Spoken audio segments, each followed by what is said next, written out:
Pode, Senhor, meus irmãos. Me ajuda aí com o teclado aí, querido, por favor.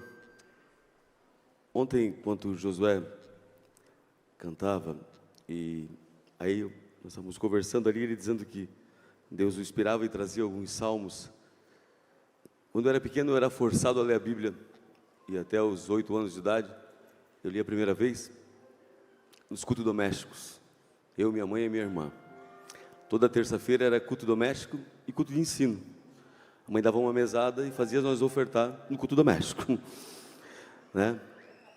Mas ela plantou a melhor coisa que poderia ter plantado na vida dos seus filhos, que foi a palavra de Deus. E de todos os salmos que eu decorei na vida, talvez o mais lindo de todos é o da gratidão de Davi, dizendo assim: bendiz ao Senhor a minha alma, e tudo que é em mim, bendiga o seu santo nome.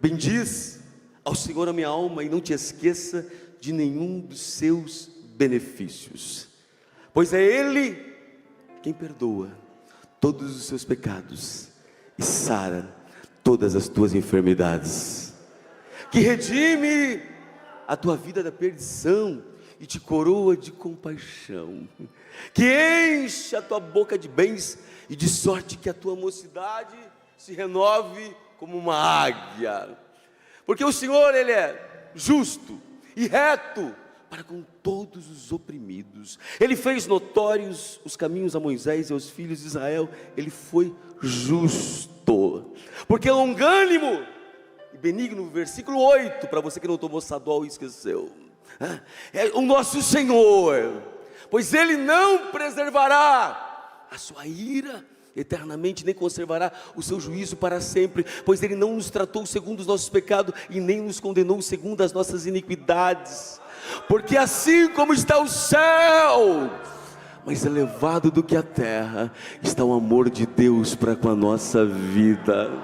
Assim como está longe o Oriente do Ocidente, o Japão do Brasil, o Senhor não aponta, o Senhor não lança em rosto. Deus nunca acusou ninguém.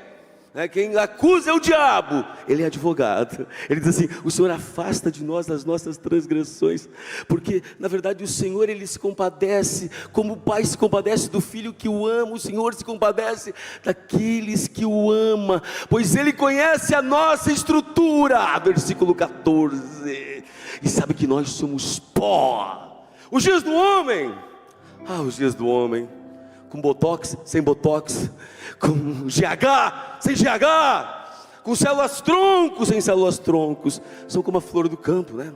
Ela nasce, cresce e floresce e logo se vai.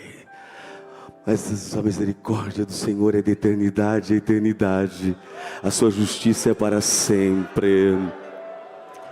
E Ele diz assim: o Senhor ama aqueles que guardam a sua aliança e aqueles que praticam os seus mandamentos, pois Ele estabeleceu o seu trono nos céus e de lá domina todas as coisas. Aí Ele faz uma convocação e vai dizendo assim: ei, bendiz ao Senhor vós, exércitos celestiais que executai todos os seus mandamentos. Bendiz ao Senhor vós, anjos que cumpri todos os seus desígnios.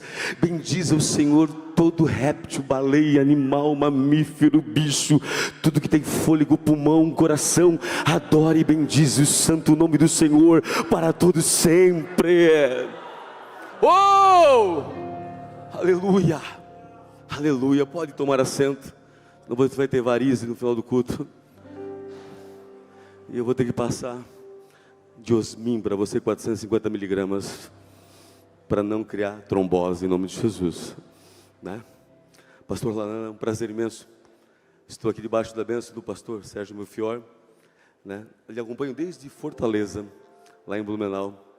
Uma vez eu e o Esdras estivemos lá, né? Ele acompanha, sou admirador, intercessor da sua vida. Que Deus lhe guarde, acima de tudo sempre, você, a sua esposa e a sua família, né? Muito obrigado ao Adilson, né? Já estivemos juntos. É um arauto do rei, é um arauto de Deus, né? Josué, as suas canções me curam. Literalmente eu estava percebendo isso ontem. É muito bom estar, é muito bom ser curado através da sua vida e do seu louvor. Né? Jonatas, você é um amigo meu, pessoal, é um grande irmão que Deus nos deu, né? Ele, a sua família, a sua esposa, Misael, também adora a Deus de uma forma extraordinária. Adriel, já escrevemos 3 livros juntos, né? Um grande amigo desde Criciúma. Pastor Daniel, Deus abençoe você e a todo mundo. É um prazer imenso poder estar aqui, e eu pretendo ser rápido, porque, né, tenho que voltar para casa. Amanhã às 7 horas tem o primeiro paciente e vou até às 7 horas da noite. Então eu estou calculando aqui 4h30, em nome de Jesus eu estaria em casa, 4 horas, né? Se o anjo estiver na caravana de Faraó, vai embora. Vamos chegar lá 4 horas, em nome de Jesus, né? Abra sua Bíblia comigo em Provérbios,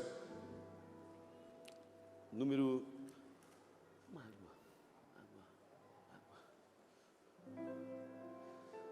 Provérbios número 30.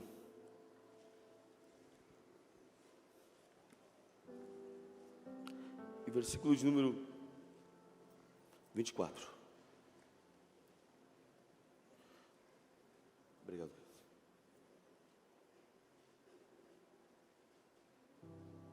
O Spurgeon dizia assim, que uma mensagem para ser pregada bem, tem que ser pregada 100 vezes, tá, Jonathan? É que o Jonathan estava lembrando hoje desse texto, eu me lembrei de Spurgeon, né? 100 vezes. E nós somos jovens, eu vou tentar trazer uma linguagem mais coloquial para jovens, mas usando Provérbios, que diz assim: há 4 coisas mais pequenas na terra, mas as mesmas são desprovidas de grande sabedoria. As formigas, que são um povo não muito forte, porém no verão preparam a sua comida. Os coelhos são um povo tão fraco, contudo fazem a sua casa na rocha. Os gafanhotos, que não têm um rei, mas saem em bando. E a lagartixa, a aranha, o que você quiser entender aí na sua linguagem, que se apanha com as mãos, mas está no palácio dos reis.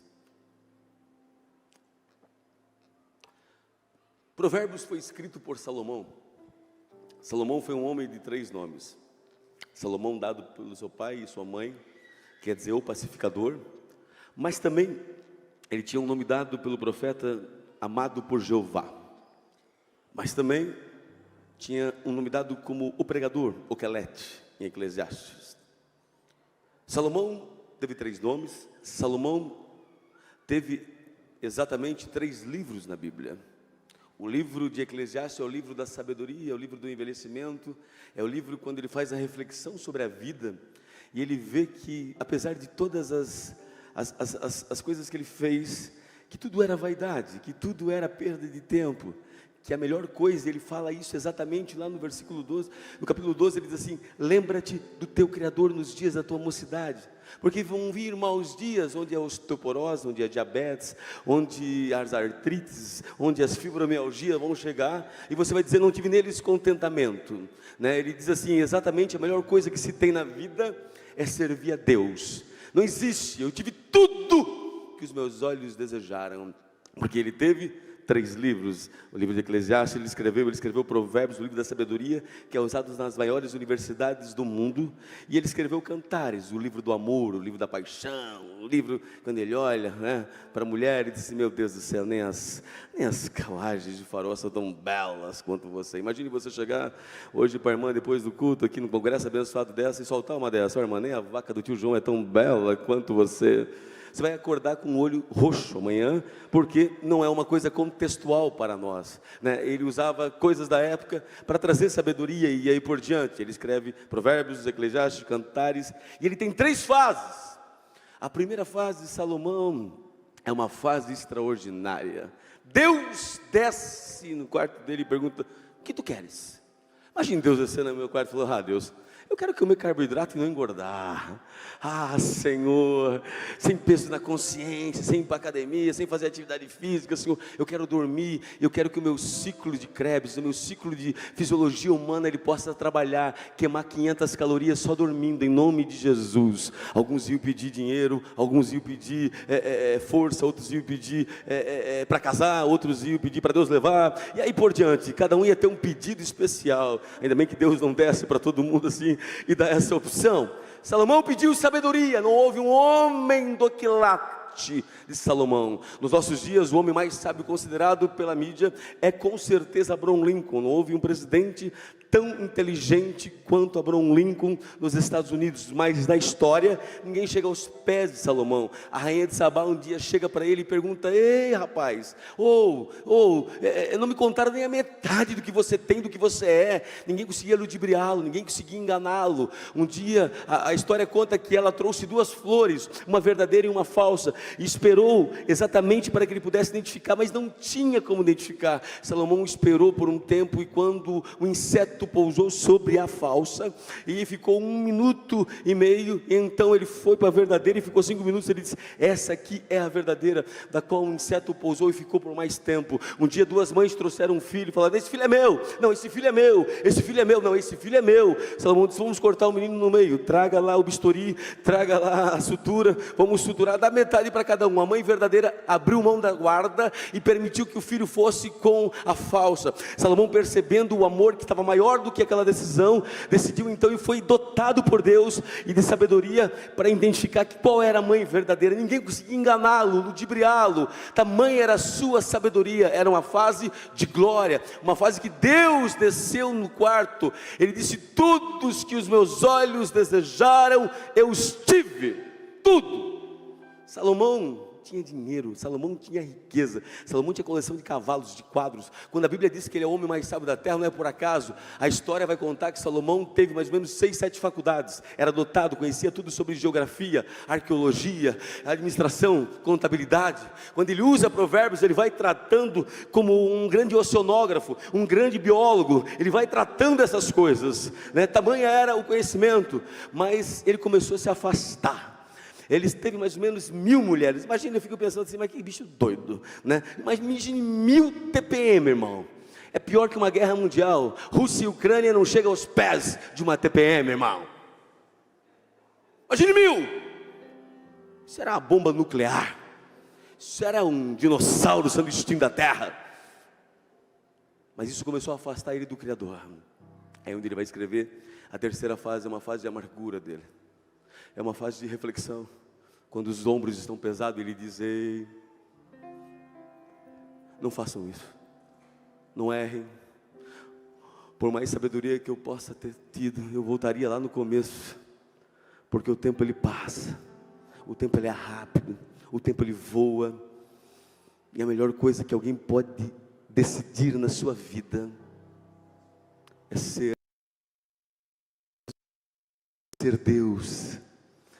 Ele diz: olha, se eu pudesse voltar a entrar na máquina do tempo de volta para o futuro, eu entraria e voltaria lá do começo. Não ter me afastado dessa amizade que me trouxe vida. Conquiste o que você conquistar, mas lembre que você é um ser tricotômico. Você tem corpo, você tem alma, você tem espírito. O que alimenta o teu corpo? Carboidrato, proteína, fibra. O que alimenta o teu corpo? Frutas, materiais, proteínas, e aí por diante, carne. Hein? Uma pizza depois do culto, irmão. Oh, Jesus amado. Aquela pizzaria ali do Chapecó, misericórdia. Aquilo ali é para engordar mesmo, irmão. Churrasco abençoado, não para de vir mais. E vem pizza, e vem abacaxi, e vem pizza, e vem pizza doce, e vem carne, e vem picanha, e vem tudo. Falei: misericórdia, Jesus. Como é que a gente sobe para o céu depois dessa pizzaria aqui, dessa churrascaria? Não tem como. O anjo não aguenta levar. É bom, é minha carne, é meu corpo. Mas a gente não tem somente corpo, a gente tem também alma. O que alimenta a minha alma? Os meus sonhos, os meus projetos de vida, a minha família bem estruturada. O que alimenta a minha alma? Diria o palmeirense, o meu mundial, que nunca vem. O que alimenta a minha alma? O que alimenta isso, Jesus? Para alguns, a família bem estruturada, na faculdade, os filhos no caminho do Senhor. Para outros: Senhor, eu quero casar. Outros: Senhor, eu quero comprar um carro, eu quero comprar uma casa. O que alimenta a minha alma são os meus sonhos e projetos de vida. Mas eu também tenho dentro de mim uma terceira parte, pela antropologia. Eu tenho espírito, e não adianta dinheiro, não adianta poder, não adianta prazer. Como dizia Davi: assim como a corça suspira pelas águas correntes, assim suspira a minha alma por ti, ó Deus. Dentro de cada um de nós existe um vazio do tamanho de Deus. Somente quando Deus entra dentro, você se completa e se tem por inteiro. conquiste, estude, seja o melhor, mas não esqueça que dentro de você existe uma peça que ninguém pode preencher, existe uma lacuna que ninguém pode preencher, a não ser Ele, chamado Jesus Cristo de Nazaré. Oh, aleluia! E aí ele dá para Agur, que é um dos seus súditos. Agur escreve Provérbios, e ele vai usar os bichos, os animais. Ele diz assim: ei, uma coisa me chama a atenção, é o coelho. É o coelho da Páscoa que você está pensando. Já pensou em chocolate? Já não. Coelho que ele fala aqui não é o coelho de abril, da garoto. Não é o coelho que a gente cresceu desde pequeno. Eu me lembro quando minha mãe escondia as cestinhas na Páscoa. Sempre era no fogão debaixo da cama. E a gente tinha que achar aquelas pegadinhas. E a mamãe era muito fortuna, não era pegadinha. Eu dizia: é uma capivara, Jesus. Que isso? Um dia eu acordei de madrugada, ela foi esconder, porque ela arrumou um esconderijo diferente. Eu acordei aquela senhora muito gorda, fortuna, andando no culto. Eu falei: ih, Jesus amado, Dona Maria. Mas o coelho que ele fala aqui é o coelho silvestre, é o coelho das montanhas, que ele percebe que é fraco, frágil, e não aguenta um vento, mas que estrutura a sua vida sobre a rocha.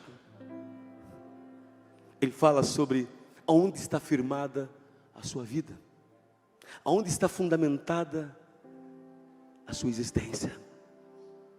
Tem gente que, se tirar o dinheiro dele, não sobra nada, porque o fundamento dele é o dinheiro, é a poupança, é a criptomoeda. Aí ele é iludido por um hacker, perde tudo, para num consultório, tenta o suicídio, porque o tudo dele era o dinheiro. Tiraram o dinheiro, acabou a vida dele, acabou a existência. Aonde está firmada a tua vida? Tem gente que é em relacionamento, se a namorada pedir para dar um tempo, haja fluoxetina, haja sertralina, porque a vida dele está fundamentada em um relacionamento, está acima de tudo. As pessoas hoje se firmam em tantas coisas, que vão embora, que se corrói. Ele está dizendo aqui: aprendam com um coelho. É fraco, é frágil, mas estrutura a sua vida sobre a rocha.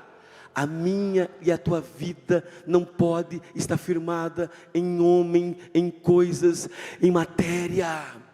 Tudo isso se corrói e se perde. Mas os que confiam, Salmo 125, no Senhor, são como os montes de Sião, que não se abalam, mas permanece para sempre. Às vezes eu vejo alguém ferido, e crente ferido é uma desgraça.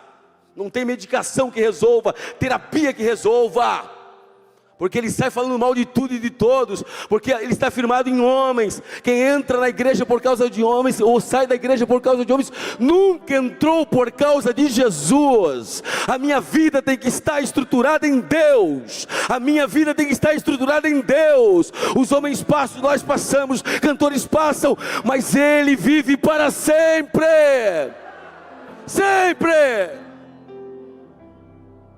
Aonde está firmada a tua vida?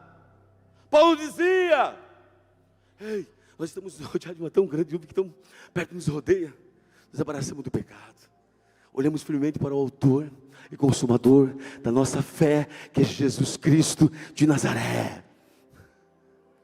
Ei, Nutella, vamos mudar de igreja.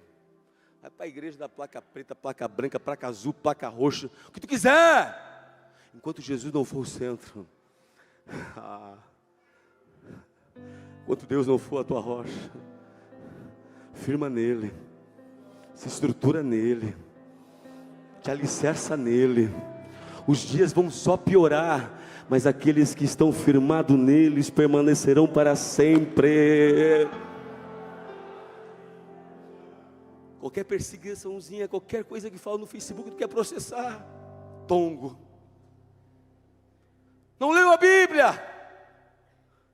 Um dia eu fiquei reclamando de tanta calúnia que eu estava recebendo. Conversei com um amigo meu, um médico, que era ateu, e à toa. E ele disse: engraçado, Mateus capítulo 5. Eu falei: miserável, conhece? Devia ser da escola dominical Cordeirinhos de Jesus. O que a Bíblia fala lá em Mateus capítulo 5? Foi bem-aventurado sois vós quando perseguidos por nome. Não está fácil. Pois Pois é, queria o quê? Água fresca. Nós vivemos hoje numa geração que para por qualquer coisa. Nós temos uma igreja aberta. Chapecó não pertence às drogas, Chapecó não pertence ao crime, Chapecó pertence a Jesus Cristo. Mude governo, entre governo. Eu não estou debaixo desse governo, eu respeito essa autoridade, mas quem me governa está acima de todas as coisas. É Ele. Onde está firmado você? Pelo amor de Deus. Vou sair da igreja, vou parar da igreja, pelo amor de Deus. Uma geração vai, outra vem, a terra permanece, vai ficando. Está na hora de a gente mergulhar no Calvário, ler a Bíblia, voltar para os princípios, porque os sinais estão dizendo que Ele está voltando. Jesus Cristo está voltando. Isso não é esquizofrenia, isso não é psicose, isso é Mateus capítulo 24. Olhe para os sinais, olhe para os sinais. Amantes de si mesmo são os sinais: terremoto, rumores de guerra, terremotos, doenças. Isso não é o fim do mundo, isso é princípio de que o Criador voltará. Oh, aleluia! É nisso que eu creio.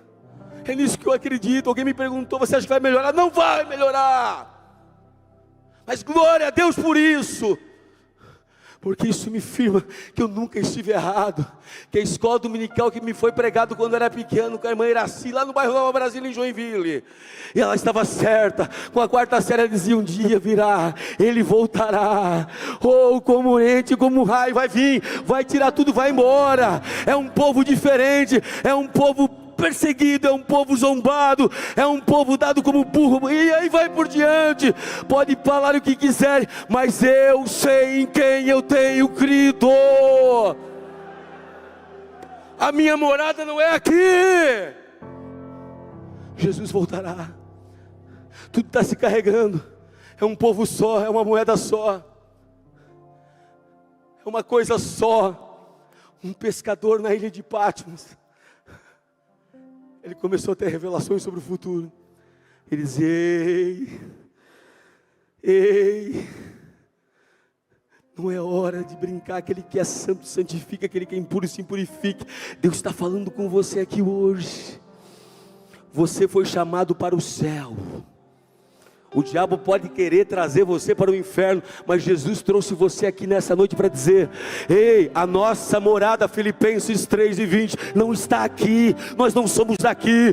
A nossa morada está nos céus, da onde habita o nosso Senhor.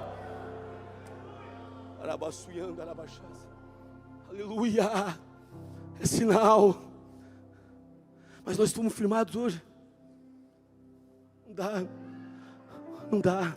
Para onde iremos nós, se Ele tem a palavra de vida eterna? Olha para a Bíblia. Crente Coelho, Jozinho, um dia estava lá, dono de todos os times da Europa, porque Jó era dono do Oriente. O Oriente é onde está o petróleo. Manchester City, Manchester United, Newcastle, tudo era dele. Tottenham, Arsenal, Liverpool, tudo era dele. Um dia Jó chega em casa e ele vê fogo caindo de cima, e o fogo cair de cima era Deus. Jó teve que lidar com as perdas e os prejuízos financeiros. Pobre de maré. Tinha tudo. Do dia para a noite, as criptomoedas deles foram hackeadas e tiradas. Tinha tudo. Tocou nos seus filhos. Já enterrou alguém que você ama? Talvez seja a coisa mais difícil na vida. Ontem eu falei aqui, o dia mais difícil da minha vida foi quando eu vinha de Uberlândia, de avião, desci em Curitiba, de Joinville a Curitiba levou 1h30. Eu levei 6 horas de engarrafamento, porque Deus resolveu recolher a minha mãe, com 50 anos, 30 anos de Assembleia de Deus, uma mulher simples, aposentada. E aí Deus resolve me tirar. Imagine Jó, tirou os 10 filhos. As pessoas disseram: agora ele desiste, agora ele abandona, agora ele larga tudo, agora ele entra com uma jurisprudência, pega lá uma jurisprudência e vai embora. Não, o diabo foi lá e tocou na sua pele, no seu corpo.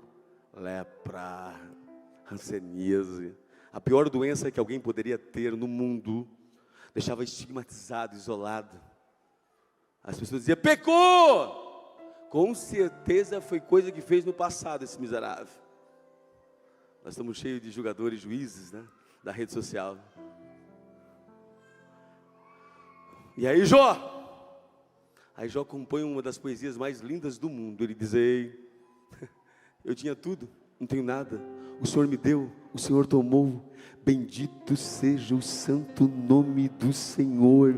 Pois ainda que Ele me mate, nele eu confiarei. Nele eu confiarei. Ei, porque eu sei que o meu Redentor, Ele vive e se levantará. Eu não estou firmado em homens, eu não estou firmado no petróleo, eu não estou firmado em coisas, eu estou firmado nele. Oh, aleluia! Coelho fala de estrutura, firmação, mas ele também fala de formiga. Aprenda com a formiga e com a cigarra. Já olhou? Eu adorava destruir ninho de formigas. Lá em casa tinha bastante, era um terreno de 600 metros quadrados. Eu destruía. Aquelas formigas lá em casa eram japonesas. Em uma semana estava pronto outro ninho novamente. Foi que desgrama. Coisa é isso. Porque a formiga, ela tem o que tem. Porque ela se prepara para o projeto. Não cai de cima do acaso. Eu tenho promessa de Deus, pastor Lananda, que se vire. Pastor Niltinho, que se vire. Nem promessa de Deus? Fui no Gideões, Deus tocou com o meu coração, a minha cabeça e tchau. Vou deitar na rede. Tenho promessa para que eu vou estudar? Tenho promessa para que eu vou fazer alguma coisa? O pastor está sem direção, sem visão. E tu? Eutico. Está aí, né? Achando que Deus tem que fazer tudo para ti. Eu não vi na Bíblia alguém que Deus abençoou e não fez por onde. A vida é feita de esforço, sacrifício e resultado. Esforça-te e Ele satisfará o desejo do teu coração. Quando Deus chamou Josué, Deus falou 7 vezes a ele, vem cá filhinho, tu acha que vai entrar assim, abrir o mar vermelho igual Moisés? Esforça-te. No capítulo 1 tem 7 vezes, toma vergonha na cara, levanta, vai fazer por onde? Porque assim como eu fui com Moisés, eu serei contigo. O que Deus tem para você é grande, o que Deus tem para você é o maior. Nunca pensa pequeno, para com essa visão tua de codorna, só olha para baixo, não, está que bom aqui, vou morrer aqui, está ótimo aqui, não irmão. Quando Deus falou comigo eu pensava grande, eu desejava ser pastor, eu desenhava todos os campos que eu queria assumir, eu fui fazendo isso, Deus mudou o trajeto, eu fui desenhando todas as empresas que queria trabalhar. Quando eu decidi fazer medicina, eu fui fazendo todo o desenho possível, imaginável, nem no vestibular eu passava, mas eu projetava, eu trazia a realidade aquilo que estava no abstrato, porque Deus trabalha assim. Quando os homens foram ver a terra prometida, eles voltaram, 10 tinham visão de codorna, não, mas é muito grande, olha aí na 15, olha, há problemas, mas havia 2 crentes formigas cheios da unção, chamados Josué e Caleb, diziam, não interessa o que tem, o interessa é que Deus nos fez a promessa. Deus, para de ver problema, vai sempre existir um sambalate, vai sempre existir alguém para tentar, mas maior. Sabe ler Bíblia? 1 João 4:4, maior é aquele que está conosco. Quando Deus falou que ia me usar, eu tinha mais ou menos 7 anos de idade, me lembro até hoje, no culto Nova Brasília, falecido pastor Pedro Paulo, é aquele culto de terça-feira que pegava fogo. Meu irmão, esse guri Deus vai usar na cura. Quando entrei na medicina, eu falei, tá explicado. Na cura? Claro, médico. Eu tenho receita, né? Eu trouxe algumas receitas aqui. Eu sempre carrego uma receita. Sempre algum motorista fica ruim. Sempre um primo fica ruim. Já passa já uma amoxicilina, bezetacil, você não sabe o que viu. Vai embora. Bezetacil. dipirona, injetável. Meu irmão, não tem quem não levante, quem não melhore. É claro que é fácil. Quando eu voltei, eu sentei com o pastor Sérgio, em Joinville. Comecei a trabalhar nas cidades vizinhas. Uma vez eu estava num plantão. Eu me lembro perfeitamente como fosse hoje. O médico da tarde não conseguiu falar com um médico de Joinville. E era uma criança com meningite. Meningite é igual a morte. Uma meningite bacteriana. A criança estava azul. A criança estava com estrabismo, que é vesga. A criança estava com rigidez de nuca. A criança estava convulsionando. Eu cheguei no plantão, na boa, trabalhava das 7 da manhã às 5 da tarde, chegava, tomava um café em casa e ia para outro plantão. Fazia 48 horas nos primeiros 2 dias da semana. Eu me lembro perfeitamente que eu cheguei em Barra Velha, e a irmã Jaque, que era da igreja Bola de Neve, eu falei: ih, Rodrigo, hoje o bicho pegou, tem uma criança que está em emergência. Por que não ligaram para o Águia? O helicóptero vinha buscar, não deu tempo. O Águia não posa durante a noite. Tinha a van ali em Barra Velha. Eu falei: meu Deus do céu, irmão. Aquele cavalo de Troia para mim. Eu falei: Jesus amado, muito obrigado, querido. Já chegando com uma emergência, nada, criança, só isso. Criança e idoso, irmão, pegou uma gripe, tem que orar. Idoso mesmo pegou uma gripe, não levanta a mão que Deus leva. Segura, não levanta muito. Dependendo, a pessoa do 80, a Bíblia diz que é 70 e 80, né? A pessoa diz enfado. Segura. Eu me lembro perfeitamente que eu estava ali naquela situação, eu falei: Deus, o que eu vou fazer com isso aqui? E a criança, a febre não abaixava, fizeram 2, 3 aplicações, injetavam endovenoso na veia. Aí já que vamos fazer o quê? E o Freitas era o motorista, o Freitas não era crente, ele voava naquela BR, irmão. Meu Deus do céu, voava. Eu me lembro perfeitamente que... E aí, Rodrigo? Cara, eu vou dizer uma coisa para você. É loucura, que vocês vão achar que é loucura, porque eu sou psiquiatra, então está tudo certo. É tudo uma loucura. Mas eu queria fazer uma oração aqui. Falando: tá louco. Eu falei: meu irmão, nós já estamos ferrados. Nós já estamos pendurados. Está todo mundo aqui tremendo. Uma criança, meningite. A mãe achou que era bactéria. A mãe era do interior. Achou que era bactéria. É uma gripe. A criança com meningite, convulsionando. Está com estrabismo, está com rigidez de nuca. Grave. Mas eu aprendi com a minha mãe, desde pequeno, nas segundas-feiras no círculo de oração, que quando eu não sei o que eu posso fazer, meu irmão, tem uma coisa que não falha. Nunca falhou.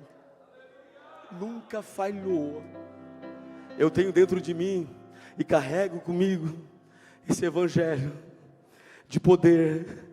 Eu amo a ciência, estudo e nunca vou parar de estudar, mas tem coisa que foge da natureza humana. Mas Ele está aqui.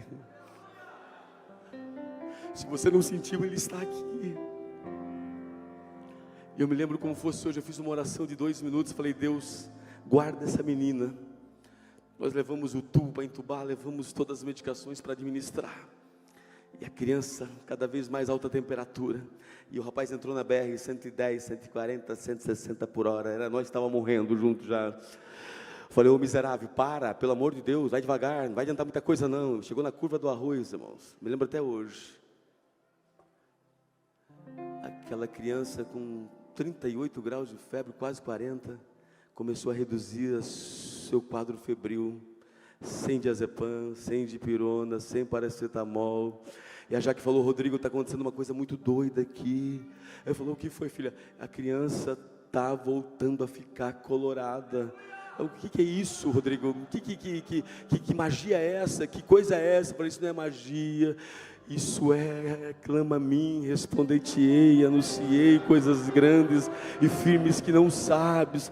Quando tiver um problema, vá buscar no altar, na oração. Não tem como Deus não responder um coração quebrantado.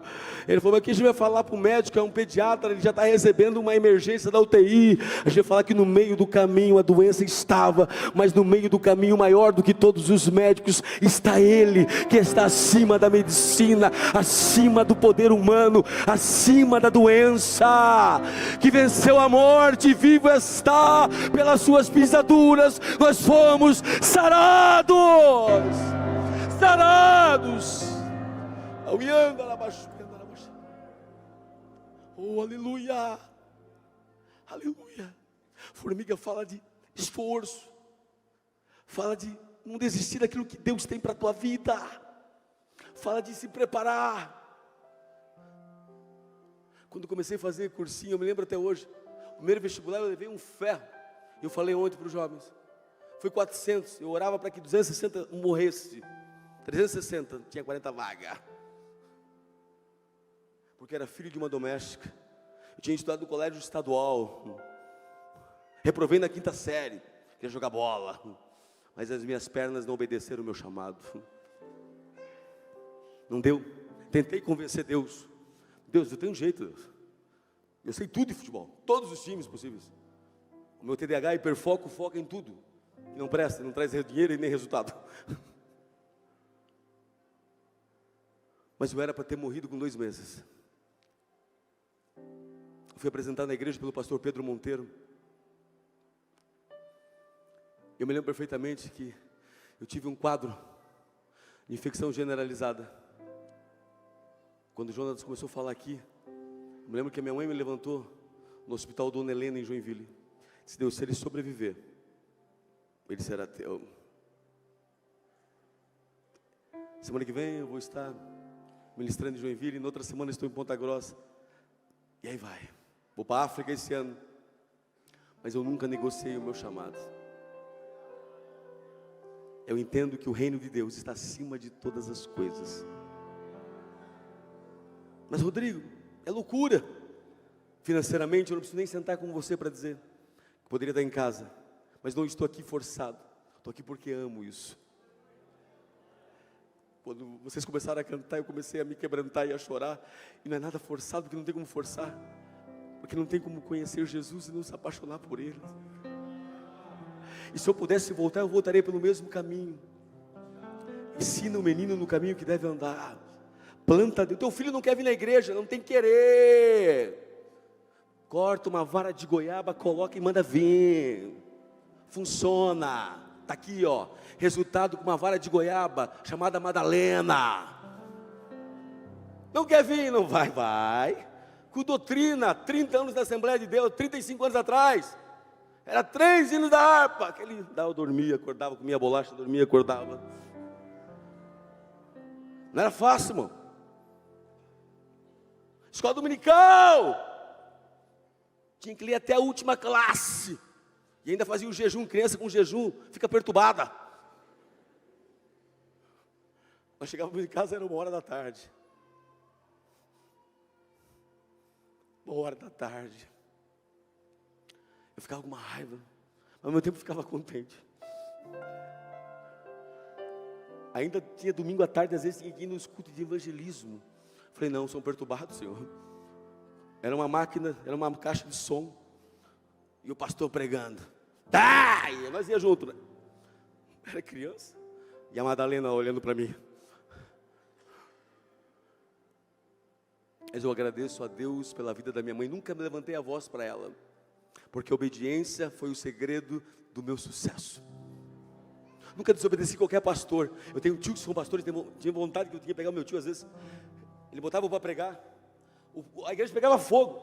Ele me chamava lá embaixo, em Piraberaba, Joinville. Está errado isso, está errado isso, está errado isso. Eu falei, mas que gadareno. Errado o quê? O que está errado? Está errado, precisa melhorar aqui. Aqui, o Beto é da linha do Satiro. Aquilo é sangue nos olhos. Não tinha.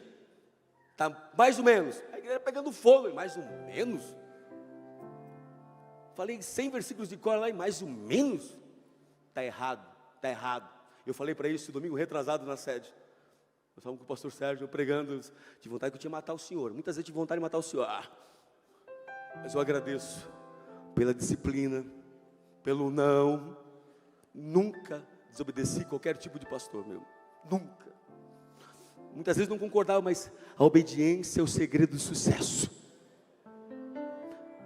Honra o teu pai e a tua mãe. Eles podem estar fora do contexto, mas a bênção de Deus sobre as suas gerações estão com eles. Eu sou médico e muito bem sucedido, porque Deus me abençoou e porque minha mãe orava por mim, e eu nunca levantei a voz para ela. Obediência. Honra o teu pai, não tem como você não ser abençoado. Honra a tua mãe, não tem como você não ser abençoado. Mas ele está errado, não interessa. Faça o teu papel como filho, e a bênção do Senhor te alcançará de geração em geração. Não tem como dar errado. Aleluia, aleluia. Quando ele fala de gafanhoto, ele fala de união, ele fala de compaixão, porque o gafanhoto, se ele for daqui, a Xaxim, ele morre sozinho, mas se ele fizer em bando, a física fala que ele constrói uma atmosfera entre ele, e ele chega até Joinville, para pegar chuva com certeza, né? Joinville, irmão, chove 380 dias por mês. Primeira serra à esquerda, Joinville, você entra a primeira chuva, né? Porque ele sabe perfeitamente que pela física, ele, em bando, ele vai junto. Aqui nos chamamos uma realidade, empatia, comunhão. É hora de nós entendermos isso, que ninguém aqui é maior do que ninguém. Se uma simples artéria entupir aí, ó, tu vira um AVC e vai embora. Nem levanta da cama, levanta. Você é como pó. Os dias do homem são como nasce, cresce e floresce. Se você chegou até aqui hoje, é porque Ele tem te guardado. Davi dizia assim: se não for o Senhor que estivesse ao nosso lado, Salmo 124. Ora, diga Israel, se não for o Senhor que estivesse ao nosso lado, quando os homens se levantaram contra nós, eles teriam nos tragado vivo, quando a ira se acendeu sobre os seus corações.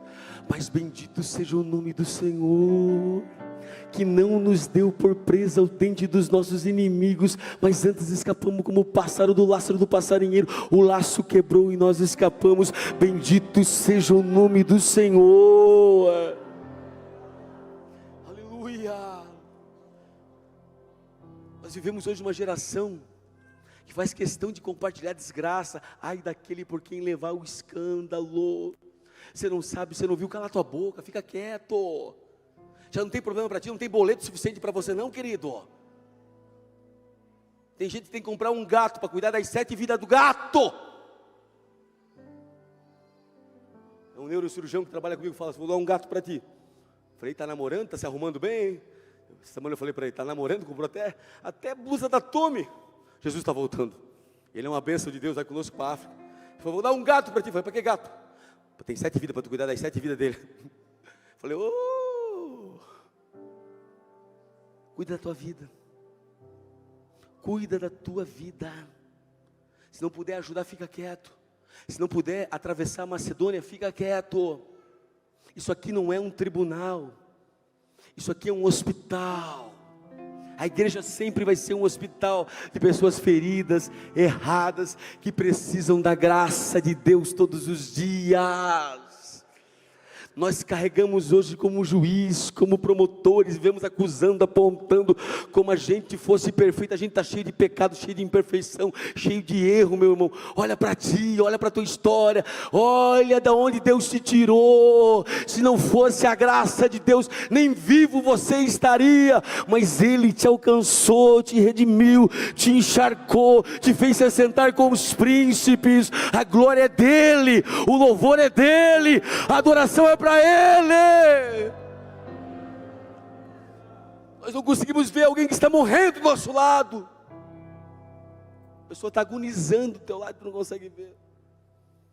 Quando entrei em medicina, quando eu comecei a trabalhar, eu vivia numa vida tão frenética, que às vezes as pessoas chegavam para mim e falavam, eu estou doente, Rodrigo. Eu falei, também não estou doente também. Já deu a cota de hoje. Um dia eu me lembro que eu estava atendendo de madrugada, um plantão daquele de segunda-feira. Segunda-feira é plantão, 90% atestado, 10% diarreia, que vai virar atestado também. Trabalho num pronto-socorro 24 horas, plantão em Joinville, 24 horas, segunda-feira. O time perdia, metade não ia trabalhar, era uma desgrama só. E eu estou atendendo, já tinha atendido 120 pacientes sozinho, das 7 da noite a 1 da manhã. Irmão, era bom. Eu e mais 2 médicos, eu entrei para o descanso, tem 2 horas de descanso. Eu me lembro perfeitamente que a enfermeira me chamou e falou: doutor, é com você. Eu falei: tem um paciente aí, para você. Eu falei: não, pelo amor de Deus. Estou morto, amanhã eu tenho que trabalhar de volta. Não, doutor, é uma coisa para você, mas é o meu descanso. Essa paciente eu estou sentindo de Deus que é para você. Ela está vendo umas coisas esquisitas. Eu falei: tudo bem que o plantão, quando o médico vai dar, se é ginecologista, parece muito parto. Se é ortopedista, parece muito motoqueiro quebrado. Parece que chama. E psiquiatra parece muito perturbado. Isso é fato. É a lei de Murphy. Da atração. Né? Mas é um negócio para ti. A mulher está ficando doida lá. E ela tinha cheirado 3 pedras de crack. Raquítica.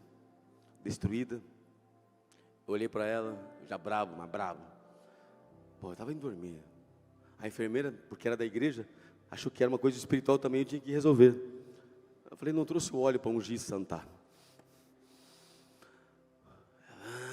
Ela olhou, começou a olhar para mim e falei: Jesus amado, que Deus me mate. Se eu estiver falando uma inverdade aqui, eu olhei para ela e falei: meu Deus do céu, o rosto destruído pelo crack.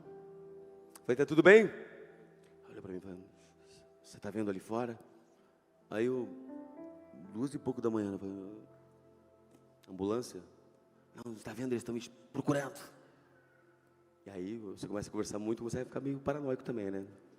Eu falei: quem está ali fora? Quem está ali fora, doido? Eu olhei para a enfermeira. Ela olhou: estão ali, ó. Shurek Fiona. 2 e pouco da manhã, você com 2 faculdades, especializações, e pregava todo final de semana. Falei: não, Deus, não. Shurek Fiona lá fora e o burro aqui atendendo. Já chegou? Já chegou? Já chegou? Eu olhei para a enfermeira e falei: tu está morta comigo depois, miserável. Eu vou mandar fazer nebulização em cada paciente que chegar. Dor nas costas, nebulização. Vai ficar 30 na nebulização. Vamos trabalhar a noite inteira. Porque eu sei ser maquiavélico também, em nome de Jesus. Eu fui carimbar. Quando eu fui carimbar, Rodrigo! Quando eu ouvi o Rodrigo, eu falei: meu Deus do céu. Eu olhei para a enfermeira: você me chamou? Ela: não. Eu olhei para a técnica de enfermagem: você me chamou? Não. Aí eu olhei para a mulher, ela... Aí eu, porque eu tinha feito dipirona, bezetacil e Dramin, tudo intramuscular. Atravessa o Mar Vermelho e a pessoa melhora na hora. Levanta tudo. Dói, mas levanta. Eu falei: ela vai fazer por onde? Ela vai ver o Shurek e a Fiona aqui hoje. De tão distante que ela vem, vai voltar para lá. Eu fiquei com uma raiva. Eu falei: Rodrigo! Aí eu olhei: tu me chamou, louca? Não, tá doido? Aí eu falei: não. Aí a mulher olhou e falou: tá tudo bem, doutor? A corintiana olhou para mim e perguntou se estava tudo bem. Eu falei: não, tá ótimo. Você fuma e cheira e eu que ouço vozes. Mas não era voz. Aí eu comecei a cair em lágrimas. Aí ninguém começou a entender mais nada. Eu falei: meu Deus do céu. Ele se compadeceu da história. Ou é de raiva que está chorando? Era a voz que me chamou quando eu tinha 16 anos de idade.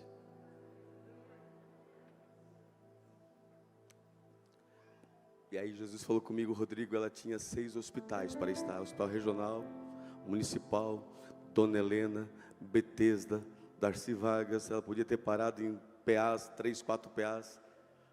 O irmão trabalhou em Joinville. Mas ela parou no único hospital onde o único médico cristão estava. Eu olhei para ela e falei: mulher, foi Deus que trouxe você aqui. Se é loucura, vai ser uma loucura total. Então aqui agora, na Assembleia de Deus, segunda da vitória, não tem problema. É quinta, segunda, é o que tu quiser. Ela olhou para mim e falou: por que o senhor estava me falando isso? Eu falei: porque Deus tem um plano na tua vida, miserável. Foi Deus que fez você ver Shurek, Fiona e todo mundo do Patati Patatá. O que tu quiser ver, vai ver. Mas Deus trouxe ela, começou a chorar. E aí a enfermeira disse: o que está acontecendo, doutor? Eu falei assim: fica quieta, é da igreja? Então fica quieta, não se intromete aqui não. Aqui é ministério para ministério, Assembleia de Deus. Vamos embora, deixa nós aqui, se entender, os loucos se entendam. Eu falei: foi Deus que trouxe você aqui, mulher. Ela olhou para mim e falou: por que você está falando comigo? Bravo, não estou falando bravo não. É que é meu jeito mesmo, profeta, não tem o que falar. Foi Deus que trouxe você aqui. Você me acordou, foi Deus que trouxe. E Ele está falando contigo que Ele não vai te perder, sua miserável. Tu está fugindo, tu está indo embora. Mas Deus, e ela começou a chorar. Eu disse: vamos orar por ela, fecha essa porta aí já. Antes que vire um processo administrativo aqui em nome de Jesus. Estamos no órgão público mesmo, vamos embora. É porque a gente, não adianta, irmão, não adianta ter só Jesus aqui, querido. Se você puder, leva Jesus para dentro da tua empresa, leva Jesus para dentro do teu hospital, leva Jesus para dentro da tua universidade. Não tem como tirar e separar. Ele está aqui comigo, Ele está aqui contigo. Muito mais do que dentro de casa. Sadraque, Mesaque e Abednego levaram Deus no meio da Babilônia.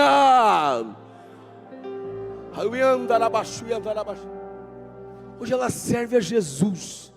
Ficou internada 1 ano, mas conhecereis a verdade, e a verdade vos libertará.